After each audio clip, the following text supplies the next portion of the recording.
And we're back. And while it may have been only about a minute or so for you for sponsor identification, for us it's been 3 days as we've tried to iron out, partially successfully, some technical issues. If Kevin sounds a little bit different, we're trying something different so he is not bouncing off and on all episode. But in the last 3 days... a lot happened. Yes. To the point where we can't get to all of it. So, like, if you're here for the Amazon... like the series like the Amazon series officially being greenlit, or us talking about our review of the secret level episode. Not all of us here have watched the secret level episode, so we're not going to talk about that yet.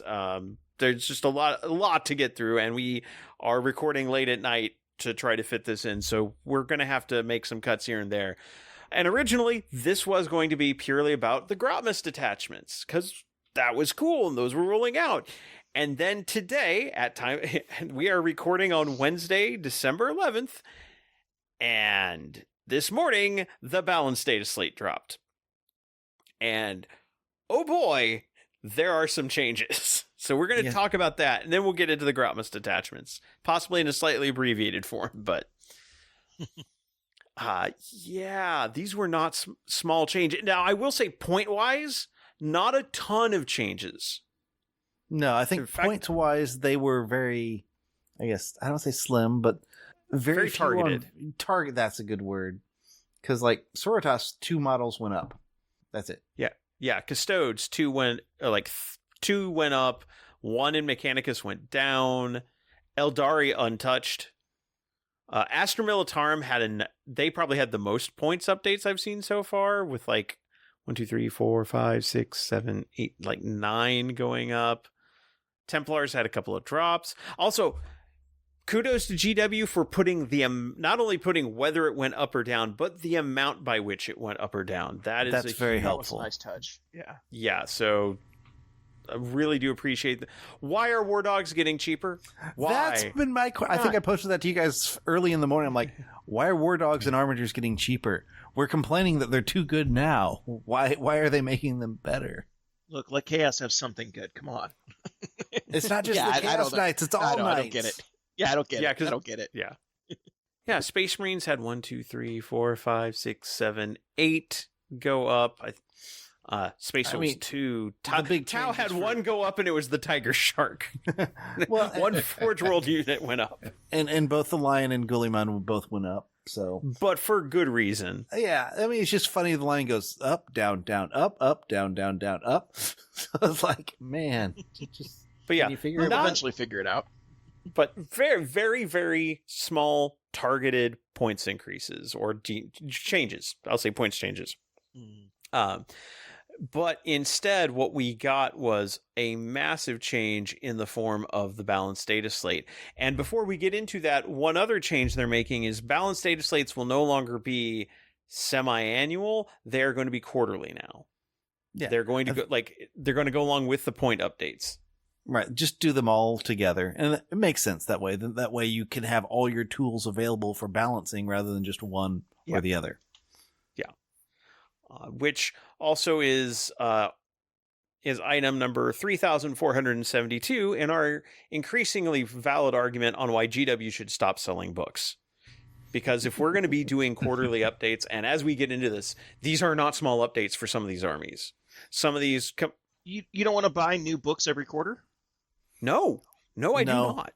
I would love to see the books treated more like the Imperial Armory books from ages ago, where they're nice, well-printed books that are like, well, I'll say coffee table pieces if the people young enough remember what those are. If only another game if only there was a game company that just launched a new edition of a game and put all of their points in a couple of books and then just released small like splat books for each army with like just characters and like put all of those points in one book that you only had to buy once, and then they could just... That would be a really good business plan for 40K. No, because I'm still buying books. I want this digitally. Yeah, but the frickin' old world points are so much easier to it's so much better though, because you buy 2 books and you have the points for everything. Well, but anyway, but Kevin, I know obviously you're referring to Bolt Action, but imagine if in Bolt Action every quarter they changed how the Germans worked. Like they changed their army, their national rules, or they. I was actually referring to the fact that the old world does points that way. Like Oh, true. they have 2 books that have all of the points for the old world, Okay. and then they don't change them that often. And like when they do, so it's like GW already has a better system for one of their games on how to handle like points changes. Also, So, Old World wild. is not being updated like it's an esport game. True, that's fair. That's fair. And I think that's where, like, if this is going to be balanced on a quarterly basis, where they can rewrite entire detachment rules, army rules, update stat lines, and errata is a thing we've had, but this goes beyond errata because this is constantly in flow. This is not just like fixes to this is something that was misprinted and we should have fixed that. This is rebalancing and changing how armies play. Yeah, I really like my collector's edition Gene Stealer Cults Codex now. Oh yeah. So So valuable. I think your point is right on there, Rob, of we're at a spot where codexes don't last long. I mean, I think I felt that way with the index cards when they first came out. I thought the index cards were wonderful, but then they quickly got out like useless. I don't say useless. Yeah, useless, where I don't need to use them anymore because the codex supersedes them. So it really is. I think I'd rather see all the rules easily available online for people, and then just have the books be, like I said, collectors things where you have it because you like it, you like the lore, you like the look of the army, and not focused on the rules. Because right now, if you buy the book for the rules, it's outdated in 3 months. Yeah. And then outdated in a different way in 3 months. 3 months after that. Right. So let's get into what they've changed, though. And also, credit to where it's due. I do like the fact that they have marked what the changes are in this document and have also kept marked like what the changes were in previous iterations of this document. So everything is clear what's been added at what time. So again, this is well organized, well documented. I do like the format of this. Now let's get into the rules. A couple of core rules. Stratagems that allow a closer setup range. If a stratagem has an effect that allows the targeted unit to be set up more than 3 inches horizontally away from all enemy models or units, that is now 6 inches. All 3-inch deep strikes are gone. They have been changed to 6 inches. I mean, 6 inches is still closer than 9. Yes, but almost all of those also deny charges. Which right. Yeah. That is how math works. Yeah. That checks out. Yes. I mean, so if most of those charges are denied, like how many guns have 3-inch range? Like, what's the difference? I don't think this is for guns. I think this is more for positioning. Yes, but there's some side effects on guns too, which I'll get to. Yeah. Because I'll say when I've used it I have used this because the Inceptors, one of the Space Marine ones, has just that ability built in, and I use it to kind of block off my opponents, especially if I can do that with I just forgot the name of the stratagem. Rapid Recon? No, the one I do is Deep Strike on your turn. Rapid Ingress. Yes, thank you. And I mean, it's great for like denying them a movement. And if you've got that 6 inches of space, they can kind of probably go around. You can still block them, but it's not as an effective a block. Yeah. It also depends on terrain and situations, but just. Also, you can only do it in your movement phase now. Yeah. Okay. The Inceptors also got updated so that only works in your movement phase, so Rapid Ingress won't even work for it. Fair. Well, this was also over a year ago when I played them last. Yeah. Well, there's that. So one of the issues here I've seen brought up in regards to this is placement, especially getting onto objectives, being able to, I don't know, deep strike a unit of like Deathwing Knights onto an objective within 3 inches and just take it from an opponent and there's no shifting them off of it. Yeah.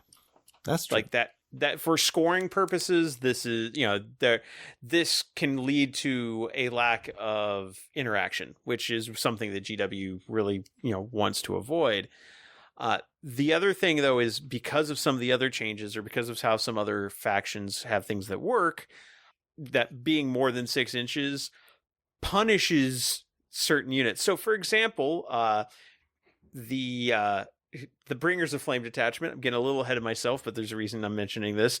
They had their ability that increases 1 or adds 1 to the strength of all their weapons if they were within 12 inches, reduced to 6 inches. So now if you drop somebody, let's say, a unit of Seraphim with dual hand flamers on, as many as you can get, you cannot drop them within 6 inches, so you cannot get the extra strength on them. Yeah. Tau Retaliation Cadre has something similar. They get extra strength if they're within 12 inches and extra AP if they're within 6 inches. They now cannot drop in and get because they had a 3-inch deep strike stratagem as well. They cannot get within 6 inches, which means they cannot drop in and get the extra AP, which for a couple of the units, especially like crisis suit units, getting extra AP made those units stick wounds a lot better, and now they cannot get that unless they have to move into getting that. So it does take away abilities and rules interactions that were specifically written with a 3-inch deep strike in mind, but none of those abilities have been updated to account for the fact that they can't do that anymore as per the Balance Dataslate. So Tau, if you look at the Tau Codex in this, Tau had no rules changes. Tau had no points changes apart from 50 extra points for just the plain old tiger shark, because somebody wanted to make sure they were doing something. I've actually heard of people taking tiger sharks competitively, so I guess that's the reason. But so if on the face of it they have no changes, in reality, Retaliation Cadre got a lot worse, because that was one of their key tactics, and they can't do that. They can't get benefit from it. So that's frustrating. The other big change is stratagems that worsen AP. So Armor of Contempt, for example, or Void Armor for it doesn't matter what you call it. It's always Armor of Contempt. Yeah, it's not everyone refers to it as Armor of Contempt. That is no longer, those abilities across the board do not last until the end of the phase. They only last until the unit that is attacking you that allows you to trigger the stratagem is done attacking. It only lasts for that unit's attacks. I've kind of been watching what Votann players have been saying about this one, and they're like, it hurts, but it could have been worse. So I'm like, yeah, that's a good outlook to take on it, because you still can get that for whatever the big shots are coming, or the big APs. That's the unit with the low APs. That's the one I have to worry about and save the stratagem for them. And I will admit, even in the grand narrative when we were there, I used Void Armor, but it was I always used it on the biggest one because all the little AP zeros and AP ones didn't concern me, and that's just kind of bonus that those got lumped in there. Not that the AP zeros did anything, but I'm okay with this. It's kind of sad that though you only ever had it on one because you can't use the same stratagem in the same phase. So it'll always just be what's my biggest target that's going to hit me, and that's the one I need to worry about. So I actually like this change though for that reason, because at the grand narrative, or in some of these other games, a really tough unit like Deathwing Knights or Blade Guard veterans or something like that would just pop the stratagem every command phase and be all right, I'm just going to pop the stratagem on them. Doesn't matter. They're going to now be, they're now that much tougher. And it's no, now this means that you actually have to pick when you use it. So right. I actually like this change. I don't necessarily mind this change. I think it is going to require a little bit of just mental rewiring to remember that it only works, for that one attack instead of in end of the phase. So again, people who are just running off of their book rules, I feel sorry for you because you're going to be playing it wrong. But this one's fine. It does hit, again, Bringers of Flame Detachment pretty hard because that was also one of their key stratagems, Shield of Aversion. Yep. So let's just get into the Sisters Pain. Let's rip that Band-Aid off right now. Sisters, don't think there's a delicate way to put this. Sisters got it good and hard on this. No, one. I mean, Penitent Host got a buff. I don't know what you're talking about. Woo. Woo. Woo. Yay. Because here's the thing, Penitent Host also sometimes used Miracle Dice for making sure they made charges and such. So we knew a change to Miracle Dice was coming. They had told us that when the last points update happened, so we'd had a couple of months to be like, okay, what are they going to do to us? And now we found out, and it not good. Miracle Dice, instead of gaining one at the beginning of each turn, and each time one of your Sororitas units is destroyed, it is now at the start of each battle round, and at the end of any phase in which one or more Sororitas units from your army were destroyed. This easily cuts, right off the bat, cuts Miracle Die generation by half and most likely more. Yeah, I'm halfway okay with this. I think I'm fine with at the start of every battle round, but I really wish it was by each unit, not by each phase. Mm-hmm. And what bothers me about there's a couple things that bother me about this. How many times have you been playing a game as Sisters and you cannot seem to roll above a 2 on a Miracle Die? Well, just use the Triumph. It makes everything a 6. No. Yeah, it does. No, it doesn't. Not anymore. Yeah, it does. Each time you gain a Miracle Dice at the start of the battle round, do not roll, it's a 6. Yeah, you get one. You will get 5 guaranteed 6s in a game. That's more than I'm getting with my Fate dice. And truthfully, if you have a Farseer, that's probably all you're getting too, because the Farseer can only use it once, no matter which Farseer uses it. So you got 5 turns, 5 6s. So it balances out. The Triumph is your Farseer. Yeah, it's a rather large, ungainly Farseer. It is 6 smaller Farseers in a trench coat. But yeah, the fact that cutting Miracle Die production in half or more, and the fact that there are also a good number of units that have abilities that let you spend Miracle Dice to activate them outside of the normal using the Miracle Die to replace a die roll, those now got a lot harder to use. That's, in my opinion, is where this hurts. Because for the Miracle Dice, okay, cool, that's a dice substitution. But the fueling other powers part of the Miracle Dice, I liked that. And to your point, now we're going to have to decide, do I fuel my power or do I need it for a die roll later on? And it's just going to be a feels bad. Mm-hmm. And now I will say it will encourage people to take simulacrums on units that can, so they have more chances to possibly generate more Miracle Dice. Oh, I already was doing that. Yeah, but it will encourage you to do it more. But what gets me with all this is, with all of these we haven't even gotten to the detachments, but outside the detachments, this is an army rule that affects the entire army and how it's going to play and what is good and what isn't. And there were no points drops for anything. And I find that to be kind of disconcerting. Well, here's what we'll do, Rob. We'll wait 3 months. When they see that Sisters drop to a 30% win rate, then they'll make some points drops. Yeah, will they though? They might. Well, either that or they'll give us Bringers of Flame back, but we'll get to that.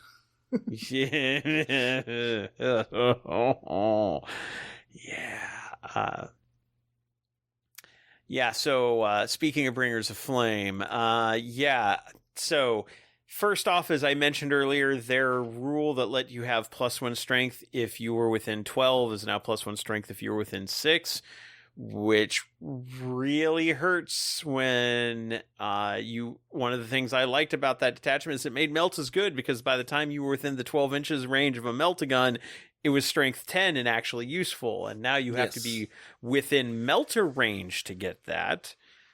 And that's a harder sell on a toughness 3 army. Yeah, I don't understand this change at all, if I'm honest. And then Blazing Ire, which I believe is the detachment that lets you pop out of a transport and shoot right away. That costs 2 CP now instead of 1. Cleansing Flames, which is the all your torrent weapons can gain devastating wounds. That has now been doubled in cost, despite the fact that you cannot drop in and use it with... you can use it with Seraphim, but you still won't have the extra strength for the non-6s that you roll. Rites of Fire is now a 6-inch bubble, or an enemy unit within 6 inches that's also within range of an objective marker. So a lot of the range of abilities got hit. Bringers of Flame, between the changes to the dice and the changes to the detachment, I mean, it's not horrible, but it is specifically now a worse version of the Salamander's detachment rather than being a 1-to-1. And I mean, I think we talked about this ahead of time. I think they should not have changed the 6 inches. They should have kept that 12 inches for your added strength. Upping the CP costs, I can kind of see on those two stratagems, because though I watched a Seraphim squad drop down and put like 44 mortal wounds onto a unit with that cleansing flame stratagem. So yeah, if I your can dice understand. are hot, you can do. Yeah, that one. I'm kind of fine with that one. Blazing Ire surprises me a little bit. I'm sure there's someone has a combo with it, but the 6-inch range, do one or the other. But if the one you should CP, don't do the range. So yeah, that 6 inches. I don't know. That's my frustration with this decision. Also, making those changes and making the miracle dice, I would have, again, if you're trying to test this for balance, do one or the other. Yeah. Too many changes at once, just no. It makes people feel bad. Well, and it's hard to determine what's the thing that balanced it. Right. On the other hand, as you mentioned earlier, credit where credit's due. Pendant and Host Detachment, actually, its rule got better in that you don't have to use the rules immediately. Right. You can choose when you want to use your advance and charge, your other abilities. And I will be using them in about a month. I will say Hallowed Martyrs is probably the better detachment now in that codex, because it doesn't care if your units die, it cares if they're wounded. Oh, fair. Because that's the other thing, is if somebody really wants to mess with you, they can just strip your units. I mean, they always could, but if they strip your units down, but they don't follow through and try to wipe them out, or they'll try to clear all of them, as many as they can, out in one turn, and then you'll get, how many miracle die? 1. You don't get any benefit. The local players here have already said that, if someone playing Sisters, just hold off and then just kill all their stuff at once. And that's what they're going to plan to do. Also with the CP, we might be forced to take CP generation. I don't know. I think Bringers of Flame is in a feels bad spot for me. I'm kind of glad I was doing Penitent for LVO narrative, because I don't think I'd feel like I wanted to play Bringers of Flame right now. Yeah, I'm still kind of taking a break from my Sisters right now, which admittedly I was playing Bringers of Flame. Why wouldn't you? Why wouldn't? Yeah, we when we reviewed it, we knew it was the best detachment. It was unbalanced, but this feels like an overcorrection. I don't think it was this bad. I will say, as an Eldar player, yes, GW is known for their overcorrections. Yeah. Moving on to a faction that has better news, Adeptus Custodes. Hey, bikes are good again. Oh no, they got it more expensive. How could they be good? How about more wounds and a higher toughness? Not just that. Look at the salvo launcher. I know, twin linked, strength 10, AP minus 3, D6 plus 1 damage. Is what was huge, because it was like in the Melta thing. Now it's actually, I can hurt vehicles with this again. Yeah. Oh, that is so strength nice. 10 and twin linked, meaning you're even more likely to get those wounds as well. So that makes me very happy. I might have to dust off the jet bikes I have, and because I never used them in the past, because either they were too good, I didn't want to use them, or then they were just not good at all. Now I think they're in a good spot where they're more expensive, but they actually do something. So I'm pleased with this. And also, the Quicksilver execution ability is no longer just for advances; it's for normal moves as well. Yeah, perfect. So, yeah, I mean, bikes have been kind of struggling for Custodes, from what I understand, and yeah, they fixed that. Yeah, no, it's a good job. Yep. Wait, they can fix issues? Yes, believe it or weird. don't. Doesn't seem right. Let's see, Mechanicus, I don't think they have any actual rules changes this pass. Everything is in blue-green instead of in red.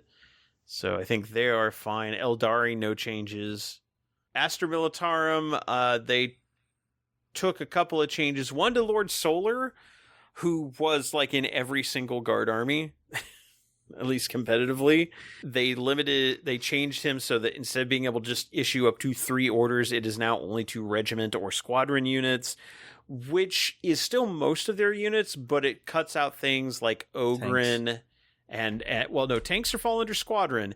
Okay. Super heavy tanks. So like you can't give an order to a Baneblade with Lord Solar now, because it is not a squadron. Oh god, a squadron of Baneblades. Oh no. Yeah. Oh no. There's your army. 4 of these. Well, 3 of them. You could do 3 of them and like a tank commander and a couple of things.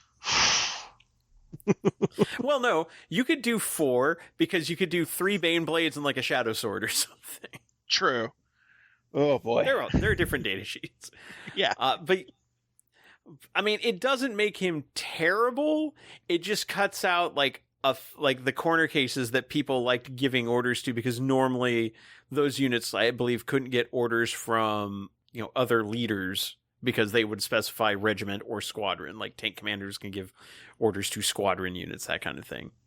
Yeah. So it is a nerf, and along with the points hits they took, this definitely is a nerf. But on the other hand, they're getting in. They're the next new codex, so this is really only going to affect things for like a few weeks.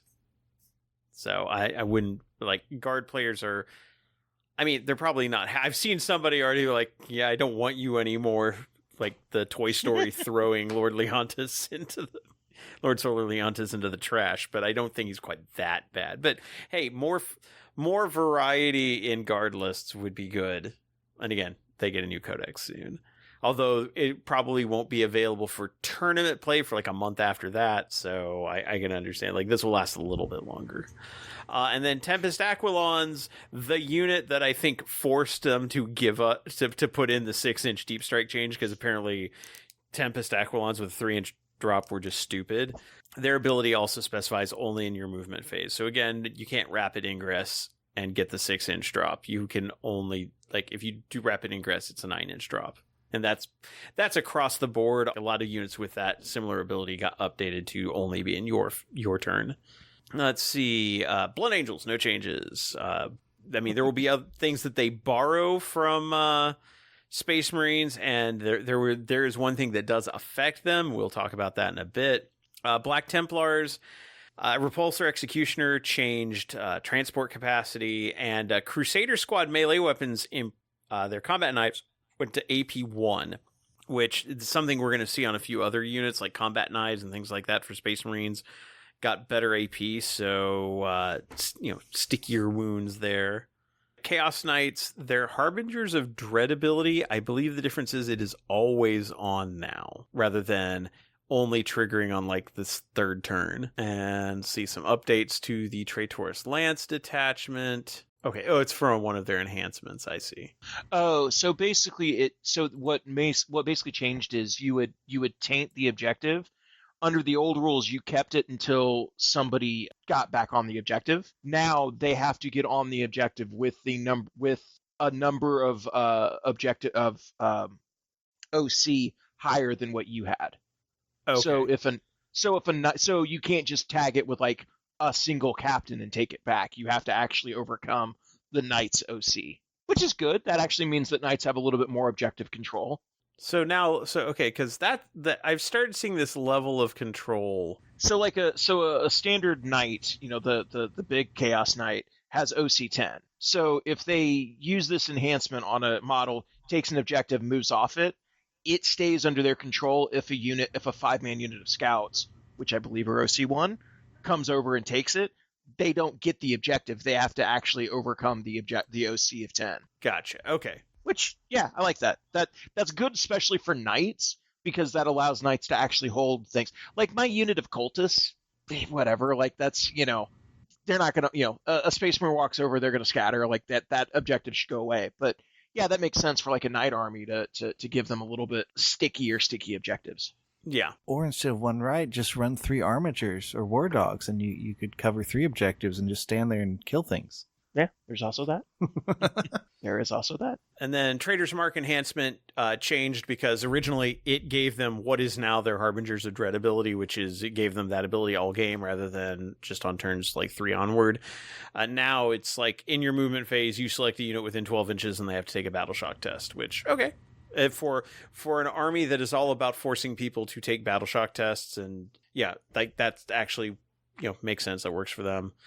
Chaos Space Marines, the Screaming Descent stratagem changed to being, again, 6-inch deep strike. Something else we see, like Chaos Predator Annihilators, and this is across the board on Chaos detachments. They can reroll damage rolls against monster vehicles. Yeah, so the Annihilator used to just be able to reroll a damage of 1.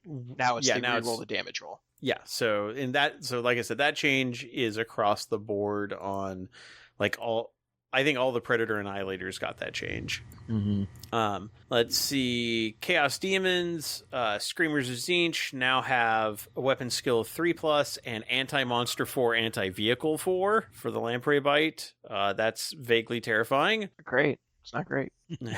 Dark Angels. We got some changes to the Company of Hunters detachment. Yeah, the difference there is they used to only be able to shoot. Now they can shoot and declare a charge. And I think they said in the article that they're referencing the wrong... yeah, it should be Mounted Strategist, I believe. Yeah, it's Mounted Strategist, because Masters of Maneuver is also one of the enhancement names, and it's not the right enhancement name for that ability, right. So be aware of that. Right, and what it used to be is the Bearish unit is eligible to declare a charge when it advanced or fell back, and now since you already have that with your detachment rule, they changed it to re-roll the advance and charge rolls. So right. They're just cleaning it up. Yeah. Let's see. Other new changes. Lionel Johnson, his sweep attacks do 2 damage each. Oh gosh, that is so nice. So nice. 16 attacks, weapon skill 2, strength 6, AP -3, 2 damage apiece. Yeah, he wades into a unit of Marines and will just murder them all. But not Terminators. Not Terminators, but AP3 will... Well, the thing is, though, if you do, on average, let's see, 16 attacks on a 2-up, like 13 or 14 of them will hit, and probably 10 of those will wound. That'll still wipe out a 5-man unit of Terminators, yeah. So... It depends on their invuln saves. Yeah, it depends on their invuln saves. It'll put a dent in them for sure. And if they were Deathwing Knights, well, your 2s would be back down to 1s, and you'd cry. Or in that case, if you're going against Terminators, you do the strikes anyway, and then you're doing 8 attacks at strength 12, AP -4. Winning on 2s. Yeah, and squishing a guy each time. Yes, yeah. So he'll be fine. He'll be fine. Yeah. No, it's nice but yeah, to your point. 2 wound models, which they're getting to be more and more. Yeah, his sweep is definitely the way to go, and also still has sustained hits 1. So you're 16, you'll probably get 2 or 3 sustains in there. Yeah, yeah, he will wipe chaff squads away. Oh, definitely. Ravenwing Black Knights got devastating wounds on their melee weapons, on their close combat weapons. I mean, they still don't look super threatening, but people are so happy about this because dev wounds are a way to make wounds stick, so they're thrilled. Yeah. Black Knights are always a cool unit anyway. Samael, his ability now stacks with the Company of Hunters detachment, since if he could already shoot and declare a charge, it now adds 1 to the rolls instead. Right. If he's leading a unit, so even better. All these seem good changes. Yeah. Death Guard, we mentioned the Predator Annihilator change. Also, Mortarion can finally deep strike. Yay. No changes to Deathwatch. Well, big change to Deathwatch, but we'll get to that when we get to the Grotmas stuff. The fact that it's actually in here as a detachment, or as a faction, should say something. It exists. Drukhari, no changes to the Drukhari. Gene Stealer cults. Did you like how Cult Ambush played? Get ready to learn it all over again. However, I will say it's more consistent now because you don't have to roll for it. Yeah, no, actually, I kind of like this. It's another bookkeeping thing, but like you earn points throughout the game and then you can spend them to bring stuff back. I mean, seems fitting. Yeah. So basically, the way the Cult Ambush has been changed is instead of like when a unit dies, like rolling to see if it comes back, if you're playing Gene Stealer cults, you start the game with a number of what they call resurgence points. For a 2,000 point game, that's going to be 10. So you have 10 resurgence points. Every time a unit from your army is destroyed, if every in the model in the unit had Cult Ambush, you can spend the relevant number of resurgent points based on the unit's starting strength, which can be anywhere from 2 points for a unit of 5 Acolyte hybrids or hybrid metamorphs, up to, for a 5-person unit, up to 8 points for a unit of 10 aberrants. Your neophytes are going to be 3 for a unit of 10, 6 for a unit of 20. Adelan Jackals are 3 and 6 for 5 and 10 models. Gene Stealers, same cost for 5 or 10 models. And then, aberrants are 5 and 8. And if you do spend those points, you add a new unit identical to your destroyed unit, added starting strength, all its wounds remaining, any one-shot weapons count as not having been shot, so like all their demo charges and stuff reset. And you place Cult Ambush markers 9 inches away. They do specify that Cult Ambush units can't be targeted by rapid ingress. They specify Cult Ambush markers are 32 millimeter diameter markers. And you also have, like in the Xenocreed Congregation Detachment, you start the battle with 2 additional resurgence points. So you'll be starting with 12 in a 2,000 point game. And so, that is a complete change, but you are no longer at the whims of the dice, but you'll also be, I think you'll get fewer uses out of it because you're going to get like 3, maybe 4, depending on what you're running. Yeah. Like you could probably look at running a lot of MSU just to, have optimal like point spendage. Mm-hmm.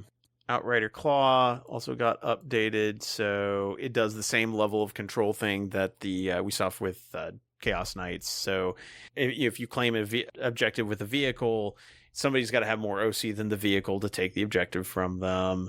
All the demo charges got changed to 8-inch range. Keller Morph can trigger if somebody moves within 9 inches of them. That's pretty much it for them. But that change to Cult Ambush, that is going to massively change how Gene Stealer cults play, as far as like, I think it's going to be more strategic in use, which I think is good. Like that is good. Yeah, no, I see that as being something that is more metered, and you do have to be careful which units you bring back, but it's more consistent. Mm-hmm. So I overall, I kind of like it. Yeah, and you're not, like I said, you're not held to the whims of the dice, because sometimes you'll have Gene Stealer cult players who are just, their dice are hot and they're always rolling 4s, 5s, 6s, and so units are just always popping back up. Or you'll have the game where your dice are completely cold and nothing comes back. This gets rid of that entirely. So I think good change. No complaints here. It'll require a little bit of relearning, but not a big deal. Grey Knights, no changes in this pass. Imperial Agents, Calexis Assassin gets the same in your movement phase, 6-inch deep strike. No changes to Imperial Knights. No changes to Leagues of Votan. Let's see, Necrons. They changed the Annihilation Legion. So the Annihilation Legion Annihilation Protocol used to be each time a destroyer cult or flayed one unit in your army declares a charge, they can reroll the charge roll. If one or more targets of the charge are below half strength, add 1 to the charge roll. So instead of it being no, not instead. This is in addition. Yeah, you can reroll your charge. You add 1 to the charge, and you add 1 to the armor penetration. That's pretty good. If you target the closest attack, unit with a range attack, which means like your Locust heavy destroyers and things like that. Yeah, and flayed ones like that, which Well, when you work on flayed one, because it's only ranged attacks, unless is it flayed one? Yeah, it's Yeah, only for Oh, it is ranged ranged attack. Oh, yeah. Okay. Interesting. Okay. Yeah. Okay. And then Hypercrypt Legion got the number of units that they can do deep strike shenanigans on cut down. And between that and losing because it used to be 2, 3, or 4, depending on game size, it's now 1, 2, or 3. And of course, the ability that would give them the Cosmic Precision, which would give them the 3-inch drop, is now a 6-inch drop. So no more deep striking a monolith within at 3 inches from somebody. Boo. I mean, that's probably fair, actually. Yeah. It's fine. Orcs. This one hurts. WoW rule got updated. Used to be start of the battle round. Yes. So if you go first, it really doesn't change anything. True. Otherwise, I mean, it kind of makes sense. It starts on your turn, ends at your next turn. Right. I mean, it does make sense because then it puts it in line with a lot of other things. Because I know Eldar shenanigans stuff. If they go first, everything's happy. But if Eldar ever goes second, the top of one, you don't have your defensive buffs up. And I have seen Orc players use WoW defensively. Yeah. So well, that's not how that's supposed to work. You can't WoW defensively. No. Can't have that. But yeah, this I guess isn't as much of a nerf as I was thinking. It's more just bringing it in line. Let's see. Bully Boy's detachment rewritten to kind of work with that command phase change to the and then they WoW. also specified that, I don't know if they specified that originally or not. I'd have to pull my book. I would see on a turn that you have not called a wall. Yeah, in the original one, it was at the start of a battle round in which you have not called a WoW. So they basically just reworked it to fit with the way the WoW is worded now. Right. Okay. The Big Hunt detachment got updated, so now you don't select a monster vehicle or warlord. It's a monster vehicle or character from your opponent's army. Nice little buff, I think. Yeah. That one's even bigger. Stratagem. Now, you can charge in a turn which you advance and fell back. In addition, you can reroll charge rolls if one of the targets is your prey. Yeah, that's good.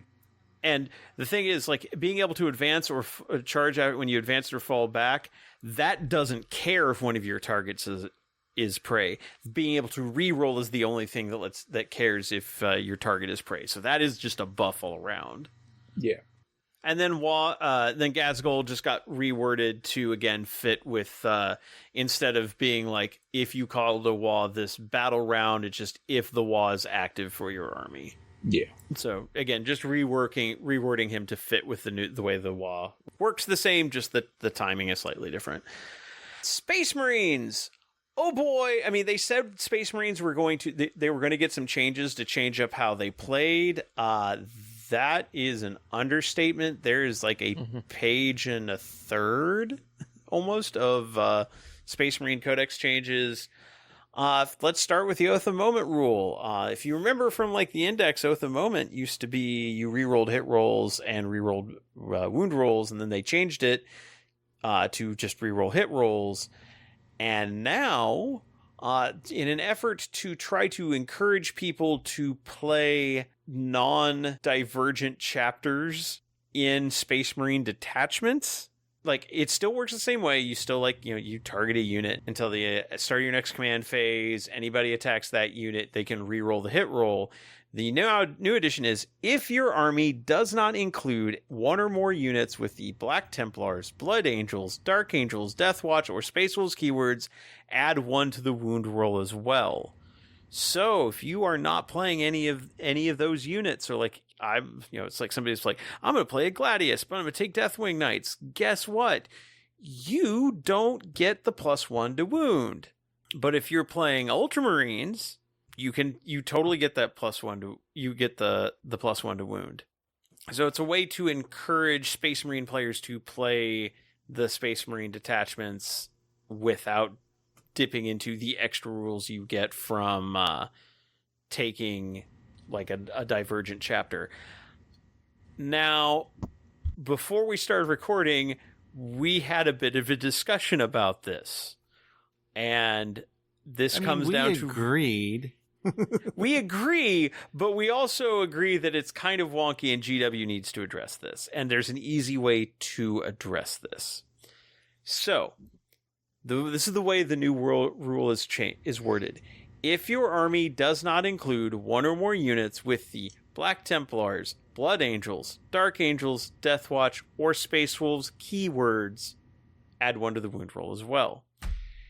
Now, as of right now, the only units that have those keywords, those are faction keywords. And, in both the Space Marine Codex and the Codex supplements for like Dark Angels and Blood Angels, and for the Index for Space Wolves and Deathwatch and Black Templars, there are units that are specific to those chapters fluff-wise, like Death Company, Deathwing Knights, Grey Hunters, or Crusader Squads, things like that. They would have those faction keywords. So if you're building an army and you're using those chapter specific units, yes, that will definitely block the second half of Oath of Moment.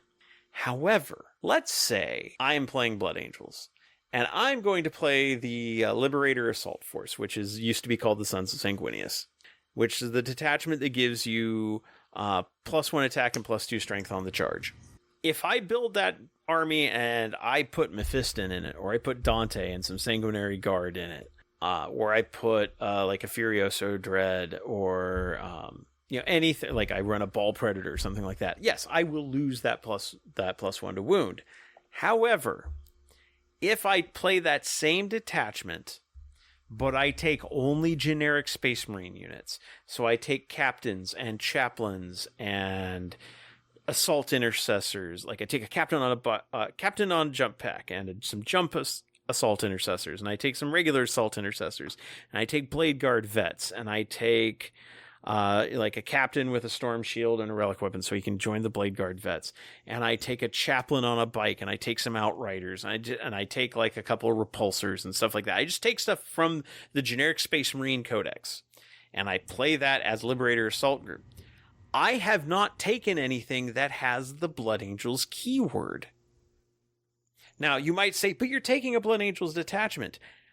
As far as we can tell, I've scoured the rules for the Space Marine Codex, for their Space Marine FAQ, for the Blood Angels Codex supplement, for the Blood Angels, like the FAQ for it. There is nothing that says that when you take a unit into one of those detachments, it gains the Blood Angels keyword. All it says is you may take units with the Blood Angels keyword in this detachment, but you cannot take anything from another chapter. You can take that detachment and not take anything with either, and theoretically you will still get the +1 to wound.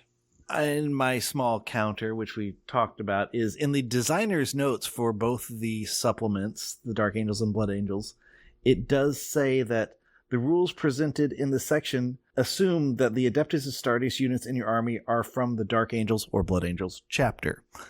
And to me, that gives them the keyword, but to your point, Rob, it doesn't explicitly say it gives them the keyword. It just says we're assuming it's of the chapter. Yeah, it's like, because and they specify like, hey, if you take Lamardes has the Adeptus Astartes keyword and the Blood Angels keyword, therefore that second keyword marks him as being from the Blood Angels chapter. But he doesn't have the Blood Angels keyword, or he has the Blood Angels keyword. Right. So to do this, they would just need to clean up the army rules section for both of these, saying that even though we assume that if you put Adeptus Astartes for using these rules in these books, they gain the Dark Angels or Blood Angels faction keyword.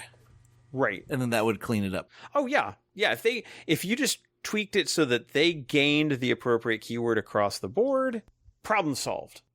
And I'm just going to check something here, because I'm looking at the legends for Blood Angels. Yes, Gabriel Seth, even though he is from the Flesh Terrors, he has the Blood Angels faction keyword, so he would still... So it's right, not... He's a successor chapter. It's a successor chapter, so it still counts as being Blood Angels. So I think that's kind of an interesting point. It's like, yeah, that it's a little bit of an oversight, but saying that it's like I totally understand, like having the Blood Angels keyword would also imply that you are a successor. Okay, that's fine, and they do that so like you could have successor Death Company, for example, or like for Dark Angels you can have successor Ravenwing or successor Deathwing Knights, stuff like that. But yeah, they need to put in something like, hey, just put in a rule. Like when you select a detachment, select a keyword from the following list. And for the Blood Angels and Dark Angels, just like you select this keyword, everything in your army gains the following faction keyword. Problem solved. Like that's all you would have to do to close this potential loophole. Because I do think it's a loophole. I don't think it's intentional. And we also note that this is, in my opinion, another instance of GW saying, well, this is how it's intended, so surely people are going to play it this way. Yeah, they should know better by now. They really should. Let's see. Gladius Task Force. If you pick, if you're in Devastator Doctrine, you can reroll, and you have the Fire Discipline enhancement, you can reroll advanced rolls for that unit. Captain in Gravis Armor, his heavy bolt rifle profile is doing 3 damage now. It's awesome. Darneth Lysander has a new Inspiring Commander section. All the named characters get an Inspiring Commander section. They specify, like, if you include this model in your army until the end of the battle, non-character models in Terminator Assault Squad and Terminator Squad units from your army have OC2 while they're not battle shocked. If you take Kasaro Khan, it's Outrider units. Cave and Shrike is Jump Intercessors. Pedro Cantor is Stern Guard vets. Iron Father Fearos is heavy intercessor squads. Like all their OC goes up.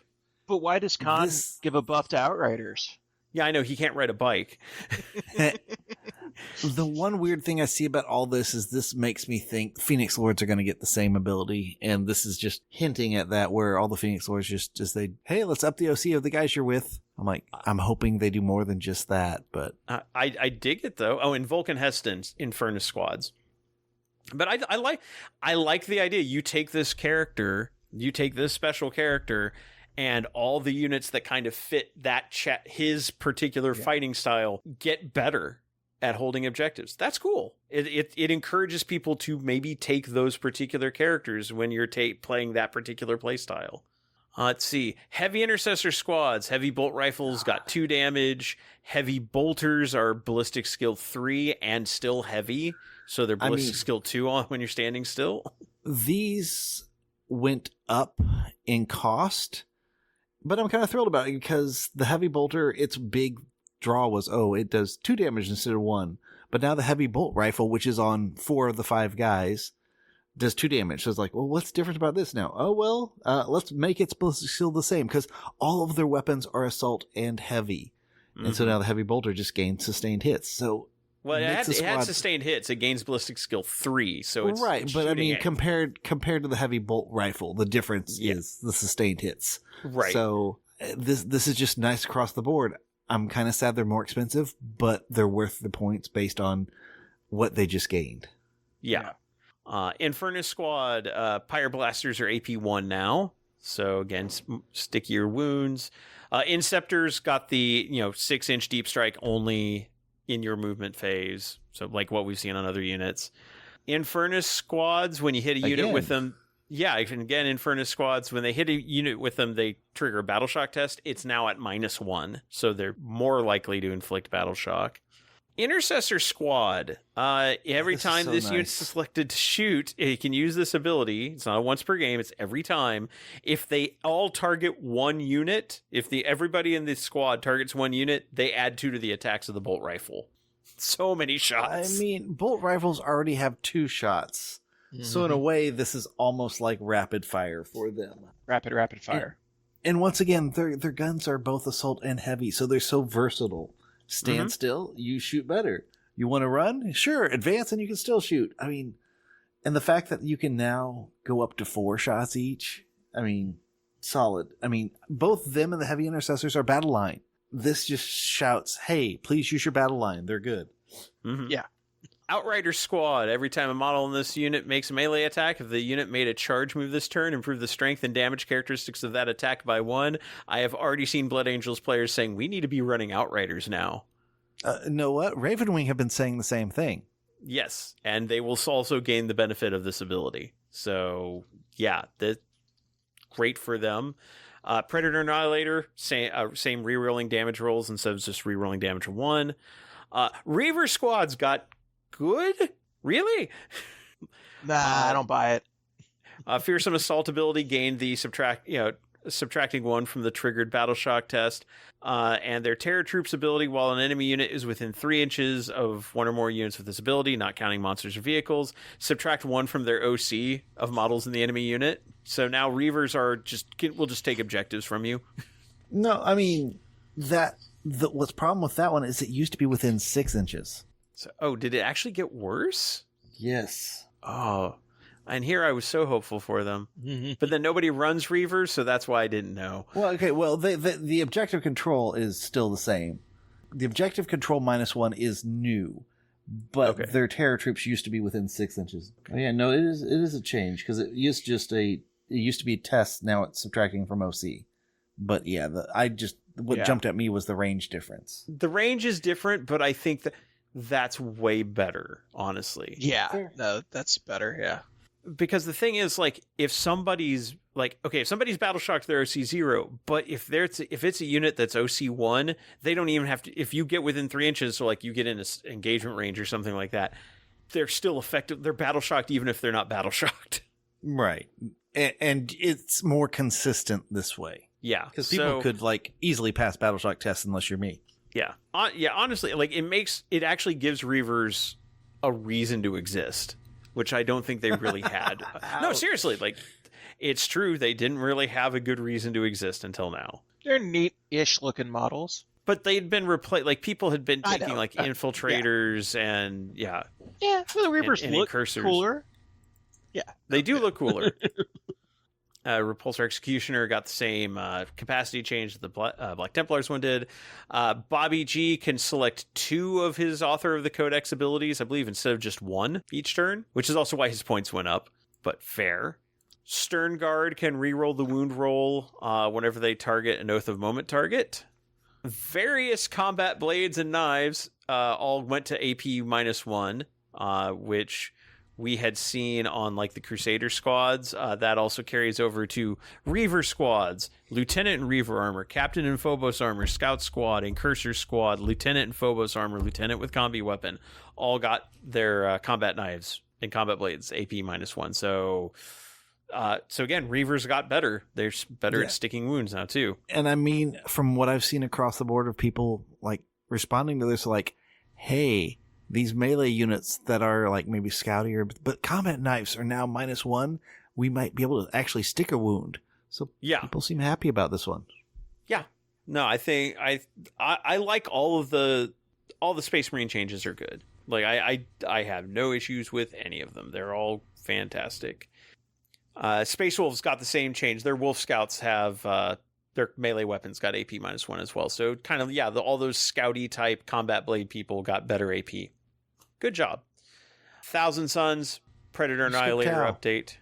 Yeah. Tau, no changes. Yay. Perfectly balanced. Perfectly balanced, except for losing the 3-inch deep strike that everyone lost. Which makes my retaliation cadre sad, because now I can no longer get that extra AP. Your sisters are sad, your tower's sad. Is it time to dust off the Eldar? Which is why I'm painting Blood Angels right now. Oh, okay.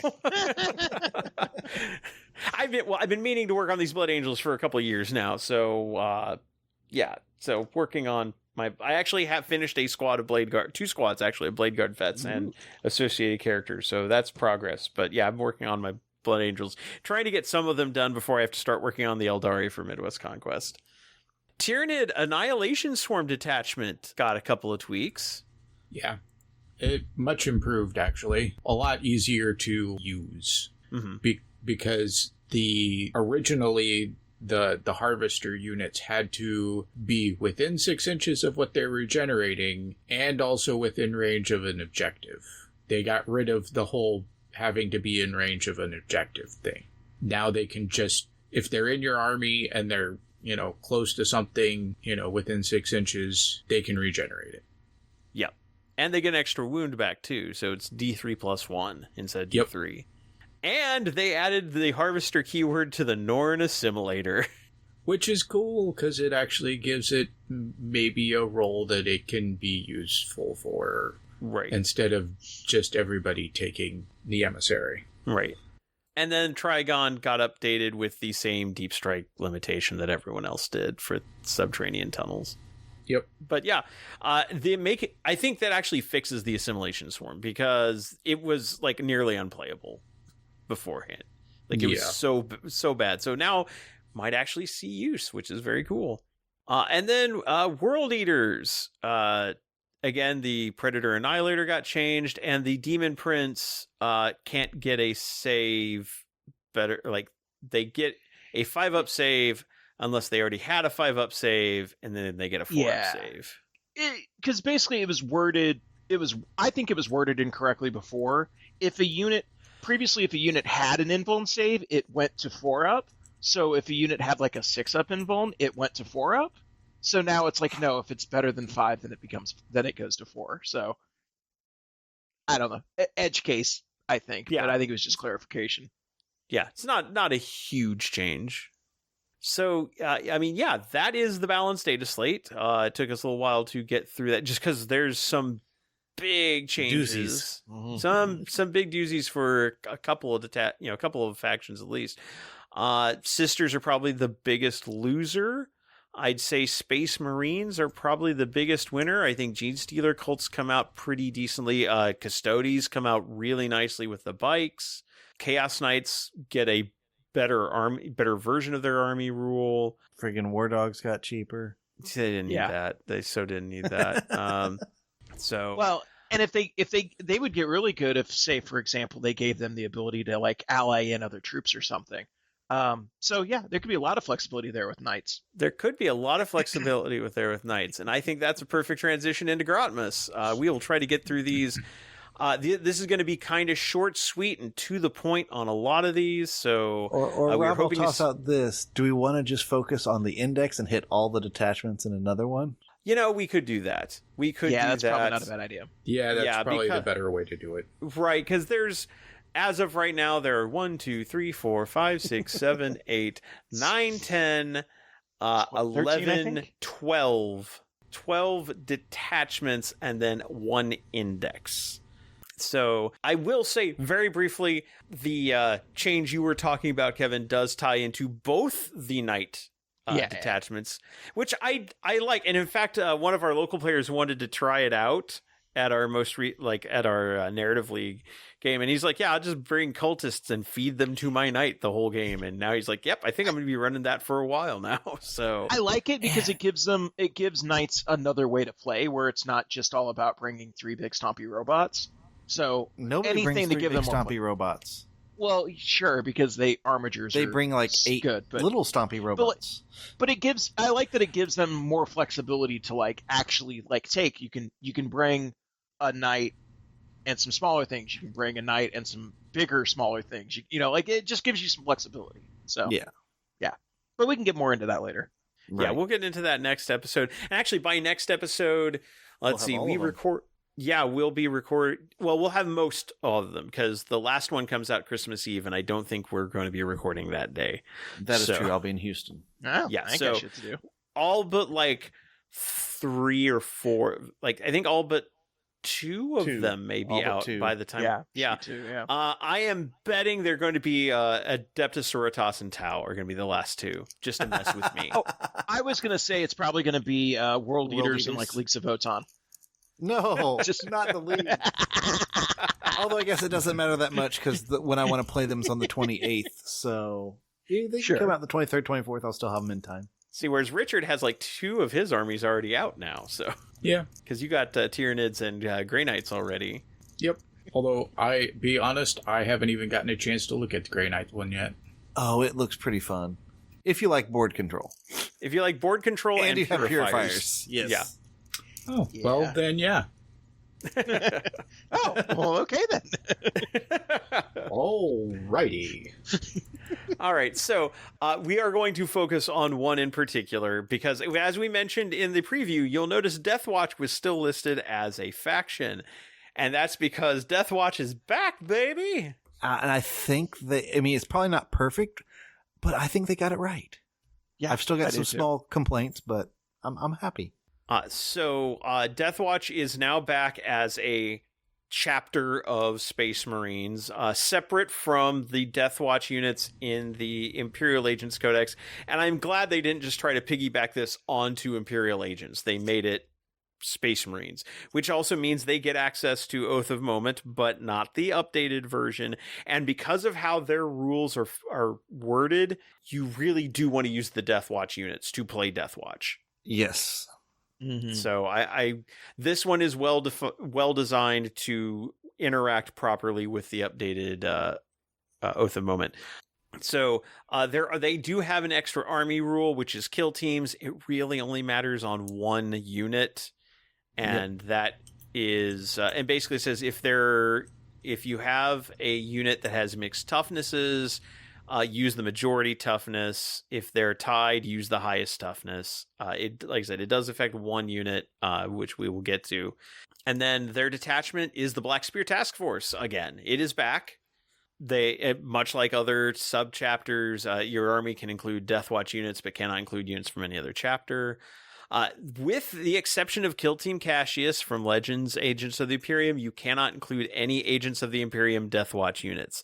So you can't take the Watchmaster and the Deathwatch kill teams from that book, but you wouldn't want to, because the ones you get here are better. You also can't take like any Firstborn Marines other than Deathwatch veterans, and you can't take any of the Terminator squads apart from like the Deathwatch Terminator squads that are in this index. But I think that's fine. Like that, Yeah, I don't that's think perfectly fine. Yeah. So mission tactics is your other detachment rule at the start of your command phase. You can select one of the mission tactics listed below. Each one can only be used once per battle. Führer, when your mission tactic is active, all your weapons have sustained hits 1, or for Adeptus Astartes. So like if you splash in an assassin, they're not going to get it, obviously. Malleus tactics, all your Adeptus Astartes units have lethal hits, and Purgatus, all your critical hits have precision. Cool. Solid. Yeah. Solid, yeah. Like it. Stratagems, Armor of Contempt, obviously. Adaptive tactics, Armor of Contempt is already been outdated, though. But yes, we know that. It's an across-the-board change. We know it applies to this. It would have been wild if they dropped the new Armor of Contempt in this, though. Yeah, people would have been complaining ahead of time. Oh, yeah. Oh God, wouldn't that It would have been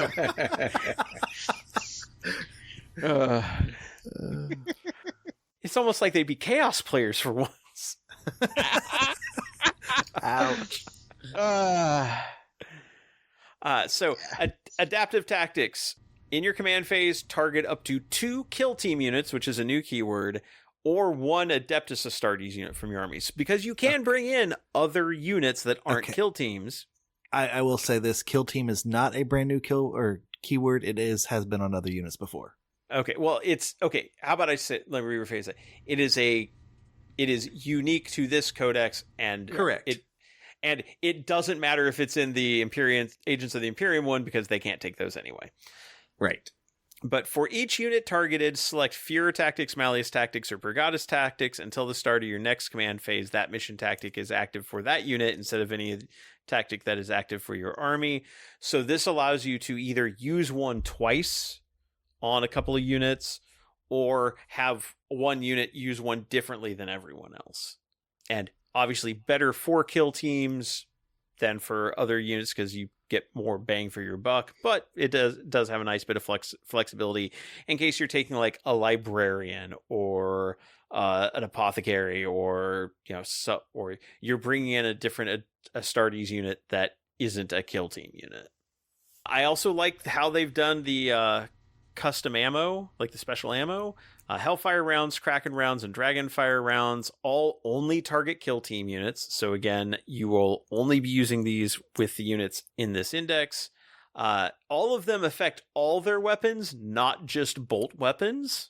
nice. Which is cool. Although, Hellfire rounds, all your weapons get anti-infantry 2 and anti-monster 5, unless they have devastating wounds. Right. That's how they've differentiated it. Yeah. Kraken rounds, until the end of the phase, all the units ranged weapons AP goes up by 1 and get 6 inches of extra range. And Dragonfire rounds, until the end of the phase, all your ranged weapons have assault and ignore cover. Also, all 3 of these are set up so you can't stack them in a phase. Like if you're using Hellfire rounds on somebody, you can't also use Kraken rounds on them or Dragonfire rounds, so you can't get the extra range and infantry, anti-infantry 2+, and assault and ignores cover. Since they're all different stratagems, you could have one unit do one unit do another, a third unit do the third, if you somehow miraculously had like a ton of CP. Yeah. And then site-to-site teleportation, select up to 2 kill team units or 1 other Adeptus Astartes infantry unit from your army at the end of your opponent's fight phase. You pop them up in strategic reserves and they gain deep strike. That is so good, because especially with Terminators, but even with just normal troops, 6-inch movement does not get you where you need to be. So like, say you've cleaned up this area of the board.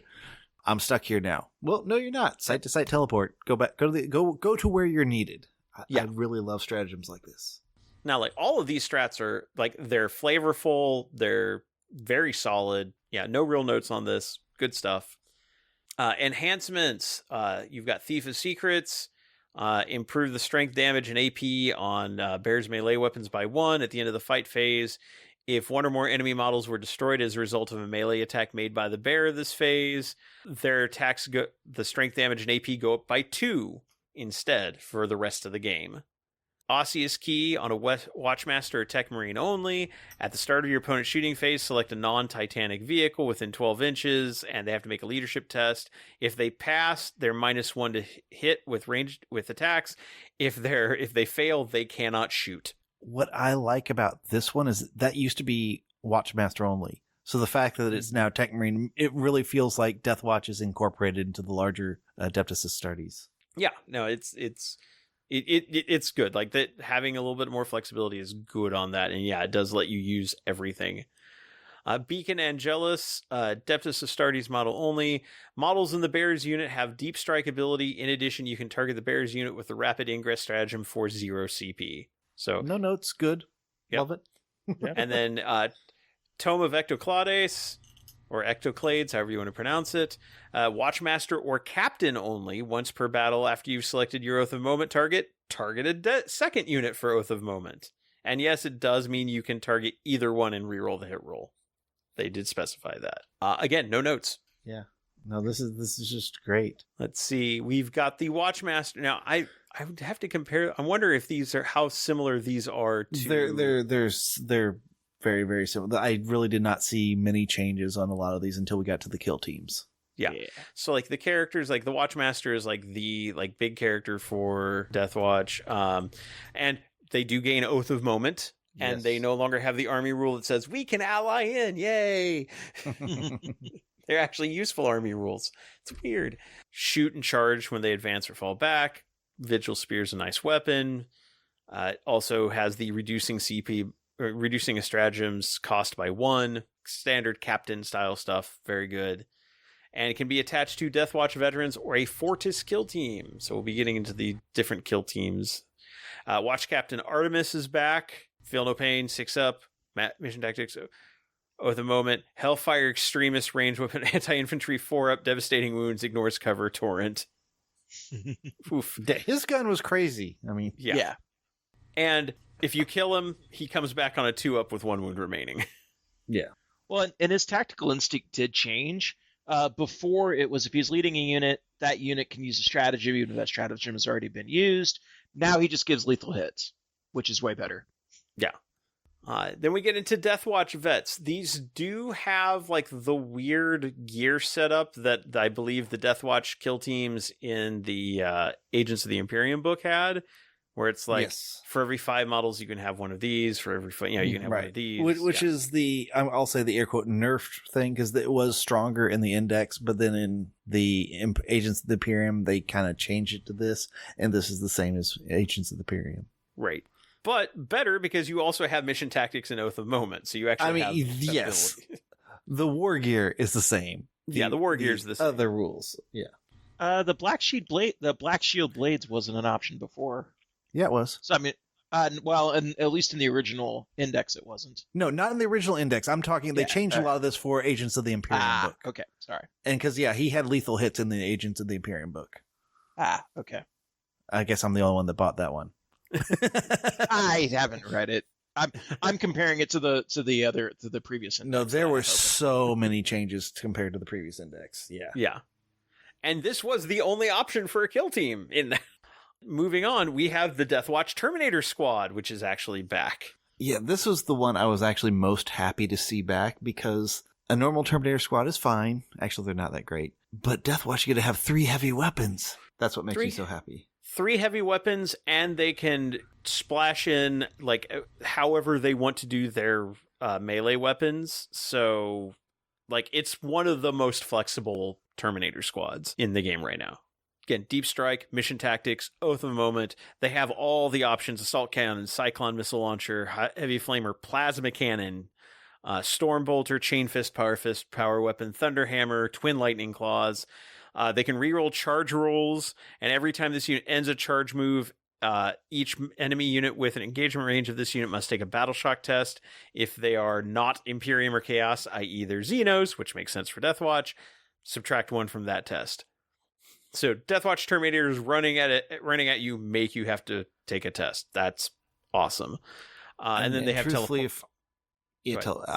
If I ran these, I would run 2. 1 to just lean into the heavy weapons, because when you're using the heavy, you don't really get the good melee weapons.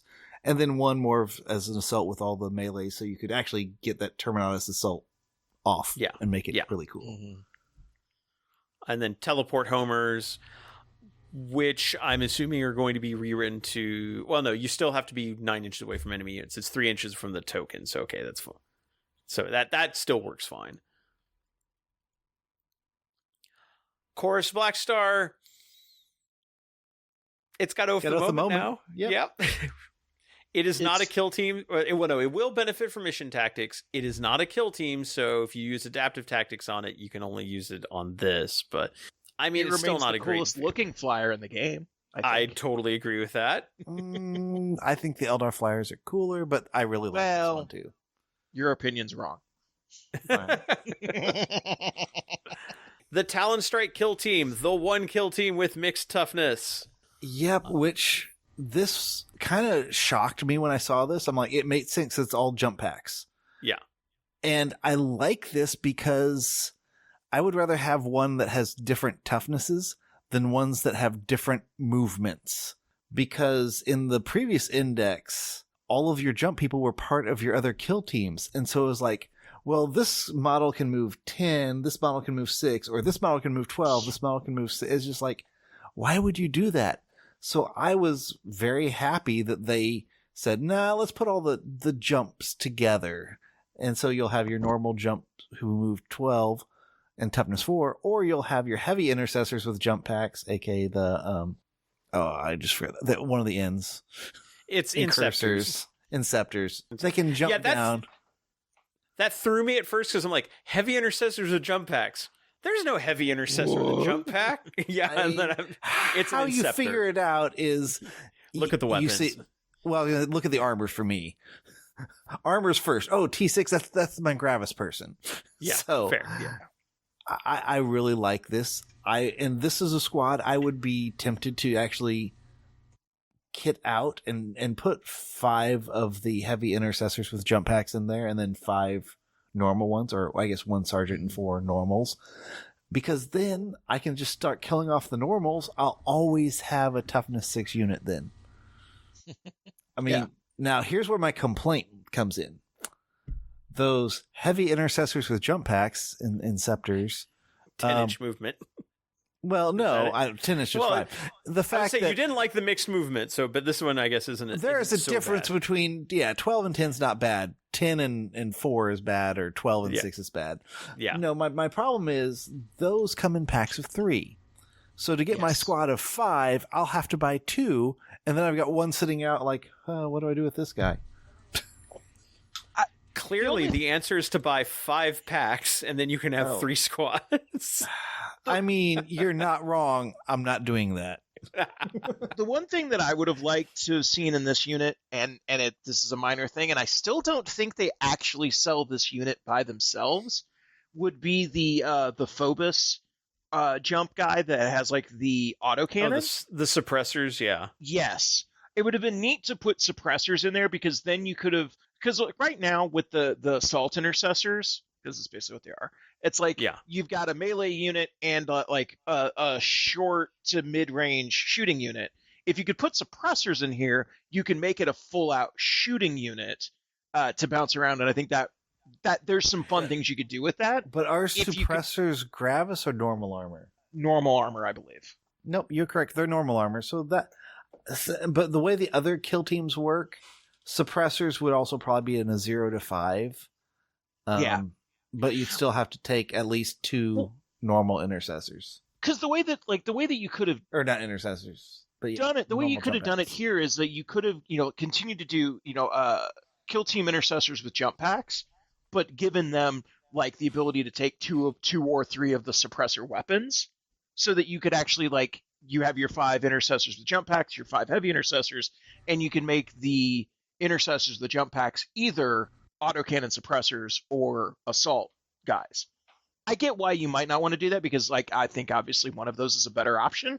But and again, like the real problem here is that suppressors are still not available to buy. So that might be why they didn't include them. Right. That would be my guess. I mean, I have a simple solution to that problem, but is it called? I don't know. I guess GW just doesn't want my money. I will admit, and I don't like admitting this, I think the suppressors look cool, and I would be tempted to buy them. They do look cool. They're very cool looking models. Yeah. Yeah. So their special rule for the Talon Strike is Talon Strike Doctrines. Each time this unit is set up on the battlefield until the end of the turn, improve the AP characteristic of weapons equipped by models in this unit by 1, and melee weapons gain lance. Now, that one's going to be dependent on you pulling off a charge the turn they drop in. So right. I hope, a 9-inch charge is very hard to guarantee. But improving the armor pen for your, like, the Plasma Exterminatuses. Yeah, supercharged Plasma Exterminators at AP4 is terrifying. I mean, even the Assault Bolters are nice at AP -2.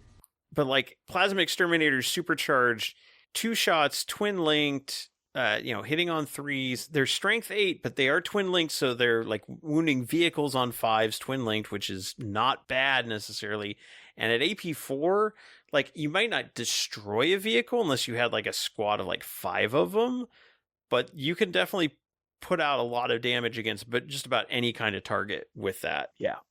No, like I think this is a neat idea of a kill team. It's the first time we've seen assault jump intercessors and inceptors combined together, and I think it's kind of a neat way to do that and work all those in without you necessarily taking separate units of inceptors and jump intercessors. So I dig it. It fits the Deathwatch kind of motif of combining a little bit of everything. Moving on to the Fortis kill team. This is your standard Primaris kill team. Yeah. Intercessors. Yeah. Yeah.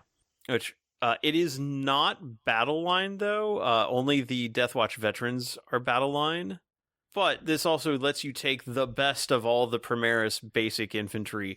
So you can take Plasma Incinerators, so like you can have a Hellblaster in there, you can have a Pyreblaster, so you can use Infernus models, you can obviously use Intercessor models, you can use the Super Frag rocket launchers, so the Desolation Marines that nobody uses anymore, you could actually put them in here.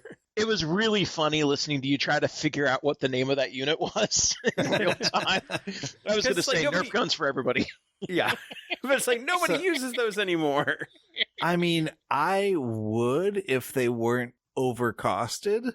Yeah. But yeah, they weren't in the previous version because they were either too new or you couldn't buy them. It's neat to see them here. Yeah. My complaint, all of those Hellblasters, 0 to 4. The Super Frags, 0 to 2. Pyreblasters, your Hellblasters, 0 to 4. So they're all up to 4.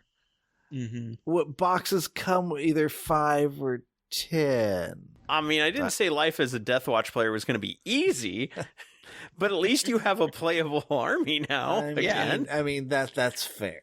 But, again, this does let you tailor a unit to be, like if you want to do like a kill team sergeant, 1 intercessor, and like 4 pyroblasters and 4 plasma incinerators, go nuts. You can do that. Or no, you have to have at least 2 intercessors. So correct. So you only get 7 spots. Still, the flexibility is crazy. But with 7, take 2 of the super frag rocket launchers and 5, or I guess 4 and 1 of your other whatever you want. 3 and 2, whatever. Like throw in 1 like assault intercessor with a bolt pistol, just for for kicks and grins.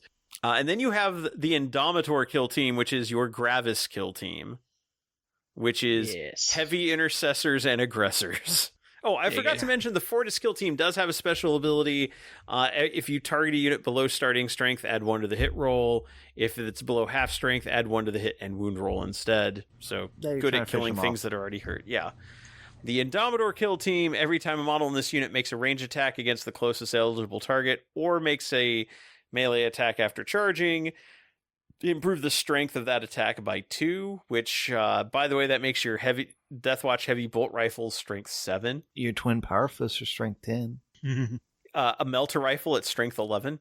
Yeah, this is a very nice heavy unit.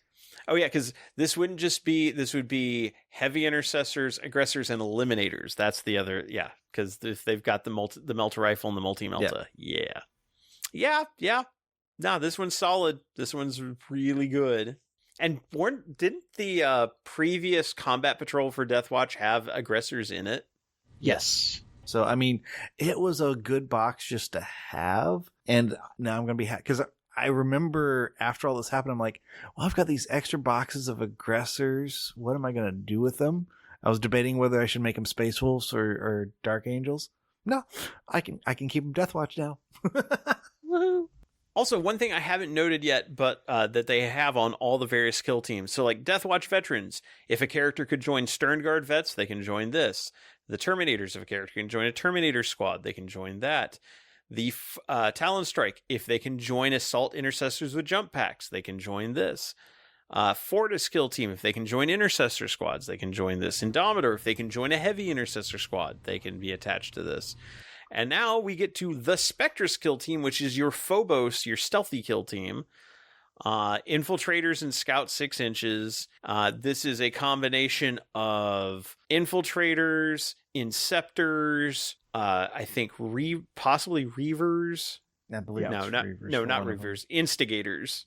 Oh gosh, all the names. Yeah, all the end names. Like bolt sniper rifles, Oculus bolt carbines, combat knives. But yeah, like this one, infiltrators, scouts, and then at the end of your opponent's turn, if this unit is more than 6 inches away from all enemy units, you can put it back in strategic reserves. Unfortunately, it doesn't say about the deep striking backs, but no, they'd have to come in off a table edge.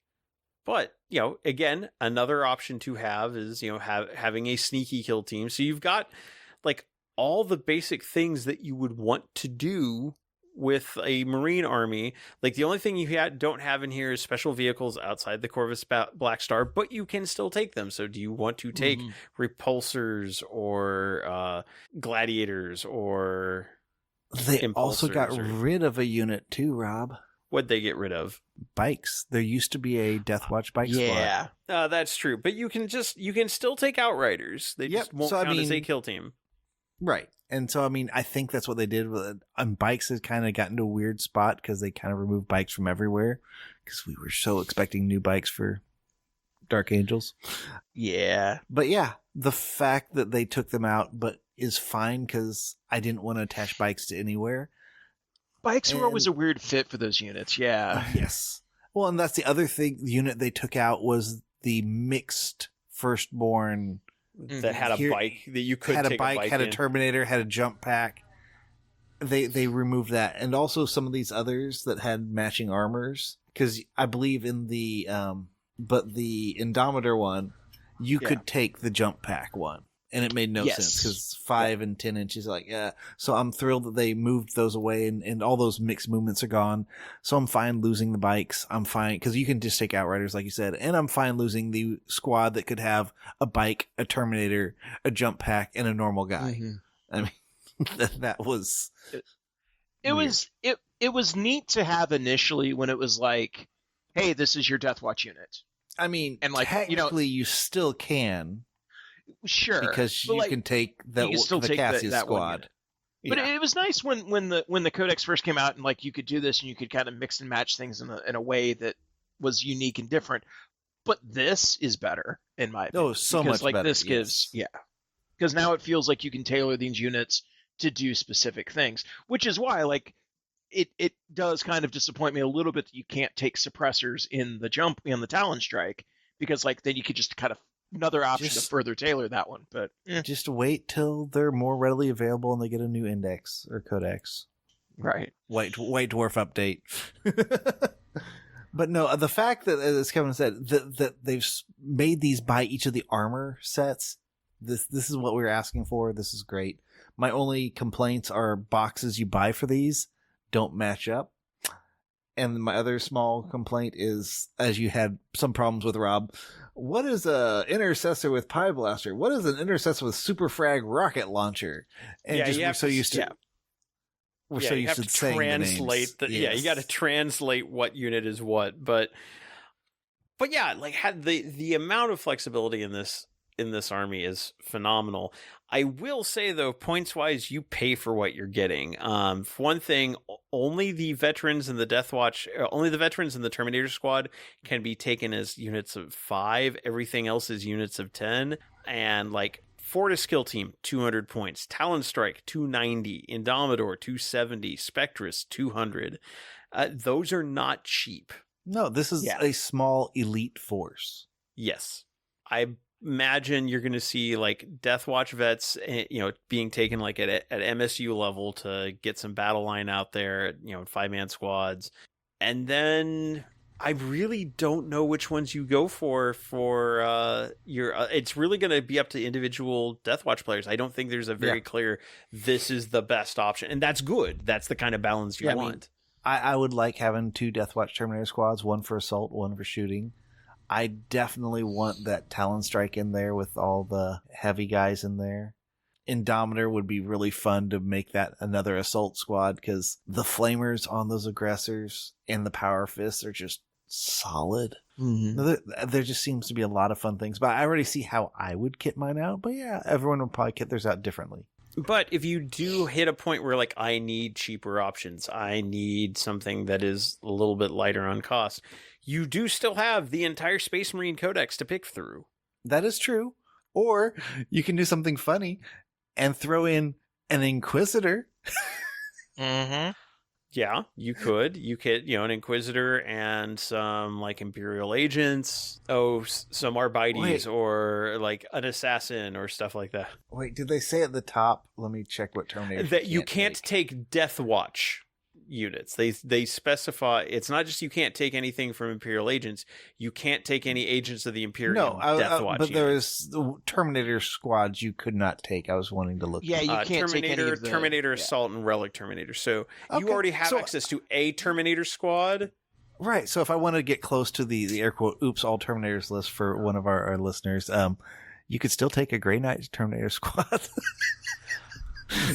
That is true. It is not banned. No, it's not. Now, I will say the Terminator squads here are the same cost as like the Terminator Assault squad in the Space Marine Codex. 180 for 5, 360 for 10.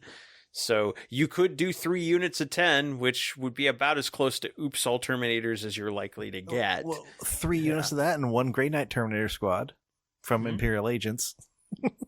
That is a thing you could do. I wouldn't, but I mean, if we're going on a theme. Yeah, you're true. If you're going on a theme, a unit of 5 of those is 210 points. So yeah, Dennis, you can choose to do anything you want to do. I believe in you, buddy. You can do whatever you want to do. Thank you. But I didn't say it was a good idea, but I'm saying you can do it. But I haven't seen any unhappy Deathwatch players. talking about this index. Yeah, I fall into the I'm not unhappy. I'm happy with this. This feels like it's all the This feels like all the flexibility you wanted, and I honestly really love the way they've done the ammunitions. Like, using those as stratagems the way they're set up now is better than I think any previous version they've had. Okay, then I will do my one complaint then. I wish we had a better way in Deathwatch to get CP generation. Sure, but that's most armies. I know. But I can still complain about it. Yeah. I mean, and meanwhile, you can take multiple Watchmasters, and that means that lowers the CP cost. That's kind of the same as generating CP, right? Well, and you can take captains, which also lower CP cost, and they are different abilities, so you can use them separately. Okay. True. Okay, you guys talked me into that. Also, I was looking back at the autumn 2023 data slate, just to kind of like compare back the last time we had a Deathwatch index. And yeah, the list of these are the bolt weapons that work with the weapon stratagems. At least that is no longer a thing you have to deal with. It's just their weapons are just better. Yeah, this is just better. And I mean, the thing that I didn't like about Deathwatch that was kind of like making me feel bad about it was just all the complexity in building units. I think they've cleaned it up so much here that I'm actually excited about Deathwatch again.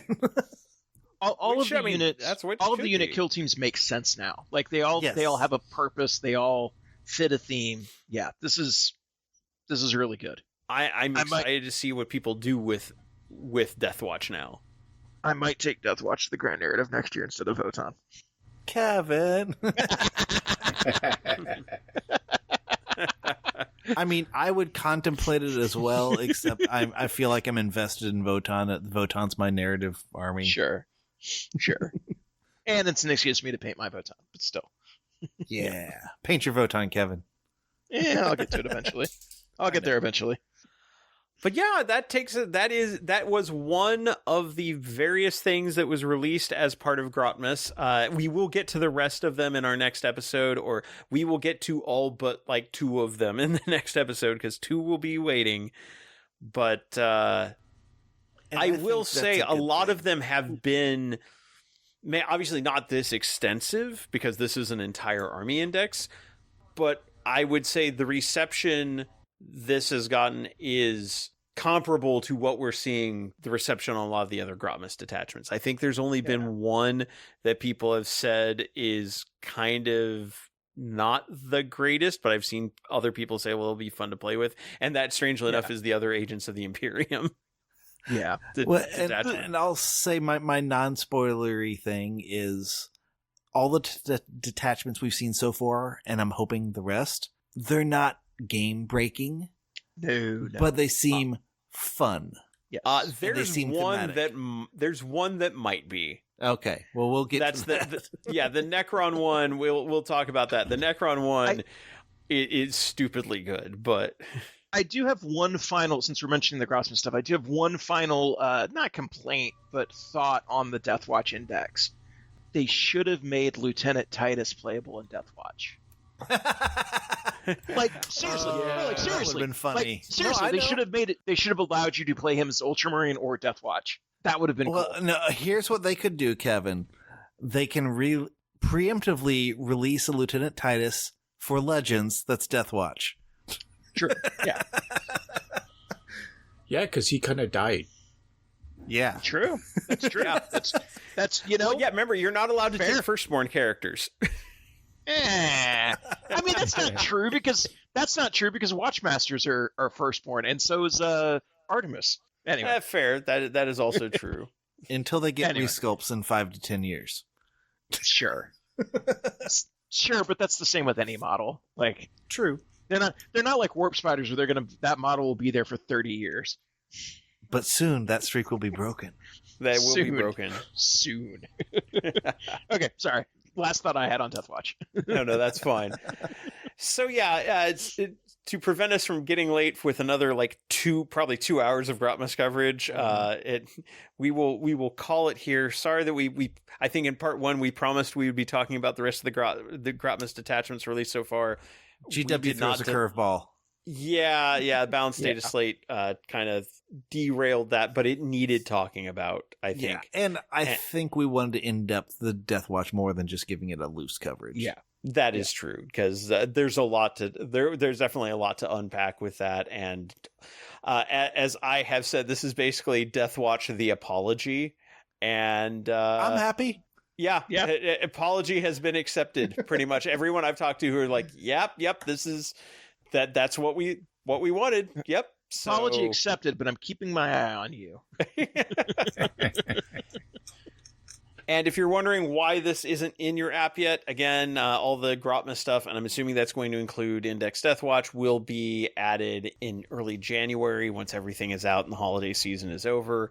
I also am wondering if they are going, because one thing I did notice is that, combat knives and paired combat blades did get the -1 AP in the Spectre skill team, so they did apply that change ahead of time. Nice. So good.